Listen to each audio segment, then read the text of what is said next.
want to talk to you about an experiment we have been running since the start of COVID, which is very much centered around what many people might say was a very low ambition of ours, which was essentially to get people, and by people I mean folk interested in data and analytics, to share stuff. Now, for most of you, this might appear a no-brainer, but if you look at the NHS, generally we tend to shy away from sharing and collaborating. And I know everybody talks about it, but when it actually comes to doing the sharing part, I think that proves a bit of a challenge. And the challenges are broadly broken up, more into a cultural issue, but there is also a tech element to it. Nicole, next slide, please.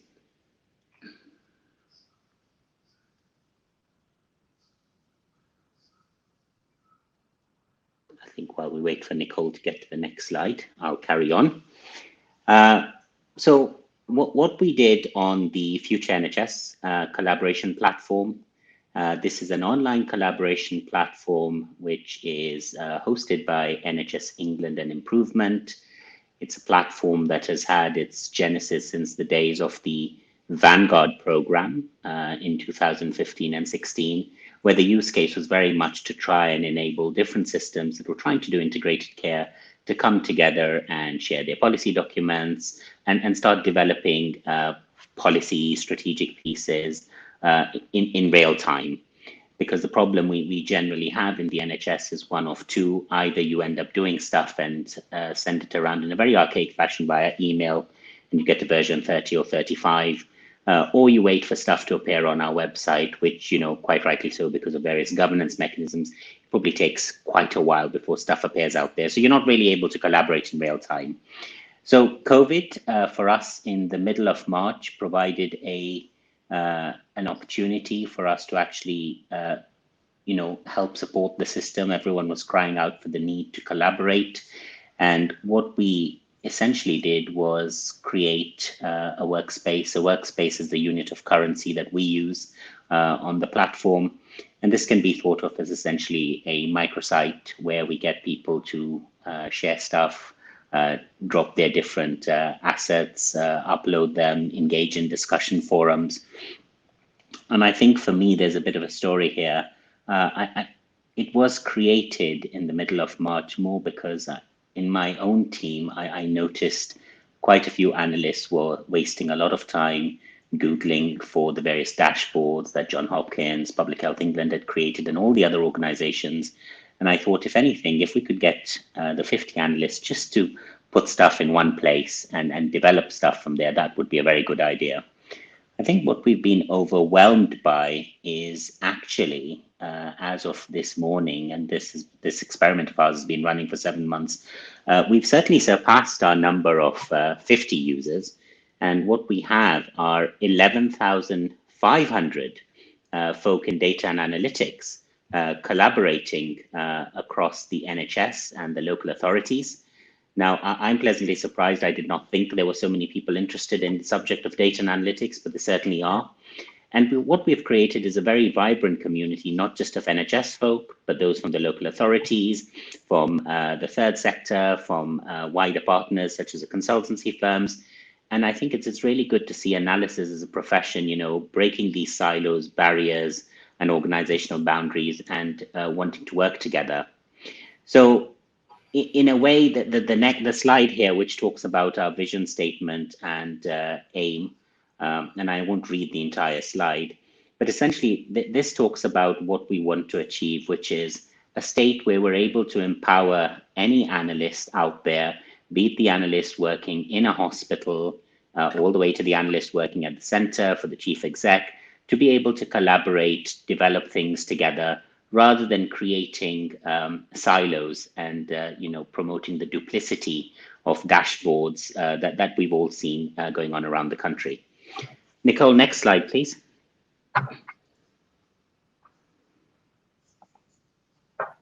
And before I hand over to Nicole, I think that this captures the sentiment of what we're trying to achieve. We're certainly not trying to sell M&Ms, but the point I'm trying to make here is, at the end of the day, for us in NHS England and Improvement, at times we tend to create policies that are very much ivory tower based, and we don't necessarily recognize what the system wants. And what we're trying to do is actually try and break that and work more closely with our colleagues in ICSAs, STPs, which for folk on the call are basically the way we organize ourselves. And the point behind this slide is, at the end of the day, I think there are very, very few people who go to the M&M store saying, I want just the blue, orange, or yellow ones. And actually what most people do, at least 90%, want a mixture. And what this workspace does is says to anyone out there, there is a community of 11,500 people with different skill sets who want to work with you and support you. Because, you know, at the end of the day, the bigger point here is our patients out there really don't care how we're organized, as long as we deliver stuff that adds value to their health and well-being. Nicole, I'll now hand over to you. Thanks very much, Suki. My name is on the first slide there. I'm Nicole BIlham. I'm a senior program manager in the population health management team at NHSD Improvement. And since March, I've been supporting Suki as part of the data analytics and intelligence service team to really drive this community and support it in achieving its mission. And sorry about the slight technical issues there with the slides. Hopefully everyone can see the slide that I'm up to now, which is just around the different areas that are covered on the workspace at the moment. So the different content that is currently held on the data analytics support for COVID-19 workspace. Currently we have sub-teams that are supporting the creation of each of these different areas and have dedicated resource allocated to each, colleagues working in a really agile way to ensure that we're producing products and features that are going to be useful for our community and add value now and moving forward into the future for the data analytics arena. So in terms of what we hold in the data area, we have things like data sets, information on how to access those data sets, guidance on coding, IG and ethics. In information analysis, we have dashboards, models and tools. In the evidence section, we have evidence providers, both national and international, signposted to, as well as evidence summaries produced by our team. And in community networks and learning, we have a number of huddles, which are our webinars that we host as a team on various sort of national priority topics. On anything from sort of identifying those at greatest risk from COVID through to demand and capacity planning in terms of the recovery, and then some more technical huddles that we run on things like machine learning, for instance, and various languages to support AI, such as R and Python. We also have a number of training courses available to colleagues on the community, so we signpost to training in this area, and also have a number of tools to support colleagues in order to identify different areas for development. So essentially do some skills mapping and then signpost them to relevant materials. But last but not least, we've got the Analytics Market Exchange, which I think will be particularly of interest to our audience today. This is an area that we've established on the workspace for the community where they can post jobs, so colleagues across the health and social care where they have a gap in capacity or capability in the data analytics arena, they're able to then post their job and identify that capacity and capability either across a volunteer database that we've developed or across a database of suppliers that we've pulled together.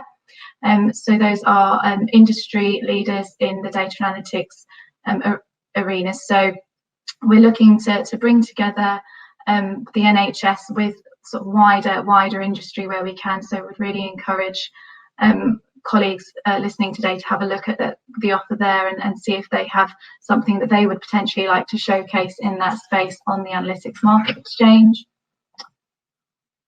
In terms of results, I thought I would just share with you some of the really amazing achievements of the workspace to date in terms of how much engagement we're seeing with the community. So I think today we exceeded 11,500 members on the community. We've held 46 of those webinars that I mentioned that we call huddles. with an extensive audience of over 3,000 unique attendees. We've got around 260 discussion threads that have been started through our workspace. So we're really seeing a lot of engagement, which is brilliant, and people coming together to answer questions and identify sort of shared solutions as well. And as you can see there on the bottom right hand corner, we've got 6 really brilliant high profile strategic partners, AI Tech North being one of them, that are really helping us to drive the community and help us realise our mission to connect and empower data analytics. So in terms of next steps, you can see the sort of timeline in terms of where we've been and where we're going, all of our various milestones along the way. But what we really want to do now is build on the success of the community to date, capitalise on this mature team of teams that's been established through the community, and look to achieving some of our ambitions, either short term or medium to long term. So in terms of short term ambitions we want to support the community in terms of implementing a number of the phase 3 priorities that have been outlined for health and social care around health inequalities, mental health, restoration of services and finance.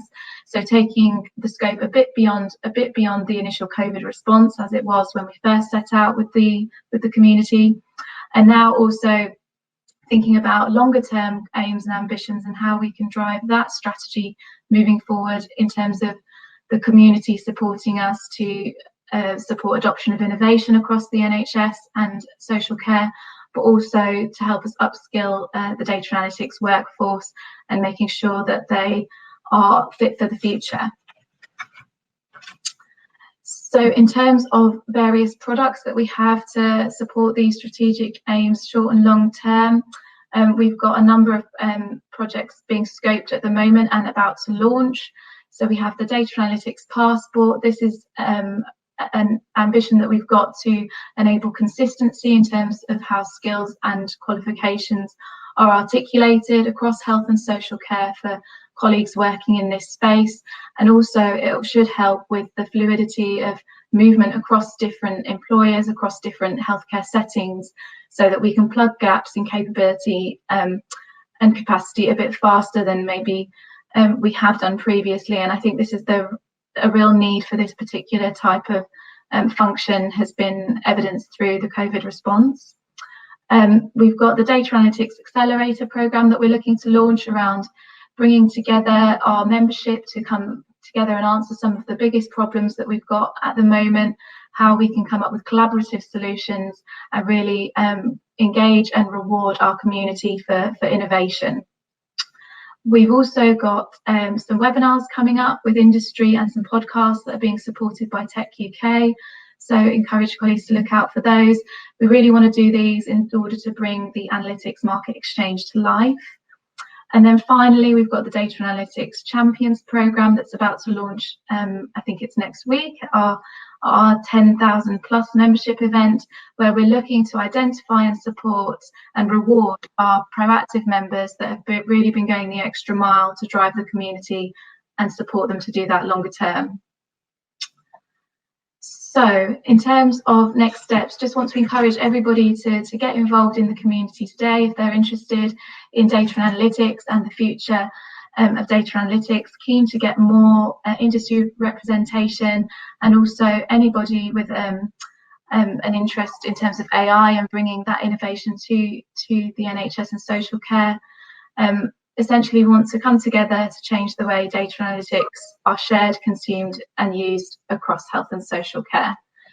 And also just a plug for our event next week, where you can hear more about our community, and I will drop a link to register in the chat, and look forward to questions. Thanks very much.